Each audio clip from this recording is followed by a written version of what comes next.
the V1 Pro. This is a hospital grade and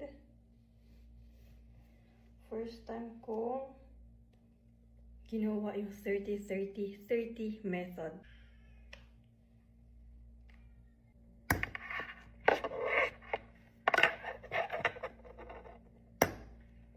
Method is 30 minutes pumping and then 30 minutes pahinga and then 30 minutes pump again. So ito yung output ko.